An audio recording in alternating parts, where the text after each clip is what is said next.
410 B town ਹੌਲੀ ਹੌਲੀ ਗੱਡੀ ਜਾਵੇ, ਚੋਬਰ ਪਲਾਜ਼ੇ ਵਿੱਚ ਗੇੜੇ ਕੱਢੀ ਜਾਵੇ, ਰਿੰਗ ਰਿੰਗ ਰਿੰਗ ਉੱਤੋਂ ਫੋਨ ਵੱਜੀ ਜਾਵੇ, ਫੋਨ ਤੇ ਟਰਾਂਟੋ ਇੱਕ ਨੱਡੀ ਸੱਦੀ ਜਾਵੇ, ਲਾਲ ਲਾਲ ਅੱਖਾਂ ਵਾਲਾ ਚਿਹਰਾ ਹੋਈ ਜਾਂਦਾ ਹੈ।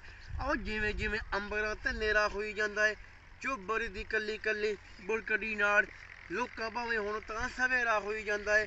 ਆਹ ਡਿੱਗੀ ਚਿੱਟਰੈਗੋ ਤੇ ਧੌਣ ਵਿੱਚ ਕਿੱਲਾ, ਬ੍ਰਹਮਟਨ ਵਿਗੜੇ ਹੋ ਜੱਟਾਂ ਦਾ ਆ ਕਿੱਲਾ। ਆਹ ਕਾਲੇ ਸ਼ੀਸ਼ੇ ਬੇਸ ਨਾਲ ਹੁੰਦੇ ਵੈਬਰੇਟ, ਕਾਲੀ ਕਾਲੀ ਰੇਂਜ ਵਿੱਚ ਵੱਜੇ ਹਨ ਕਿੱਲਾ। ਆਹ ਕਿੱਲ ਕਿੱਲ ਕਿੱਲ ਇਹ ਆ ਕਿੱਲਰਾਂ ਦਾ ਟਾਈਮ, ਰੇਲ ਅਸਲ ਬੇਬੀ ਇਹ ਨਹੀਂ ਫਿਲਰ ਦਾ ਟਾਈਮ। ਆਹ ਡੋਪ ਬਣ ਬਣ ਕੇ ਨਾ ਸੜਕਾਂ ਤੇ ਘੁੰਮ, ਇਟਸ 410 ਬੇਬੀ ਇਹ ਆ ਗਿਲਰਾਂ ਦਾ ਟਾਈਮ।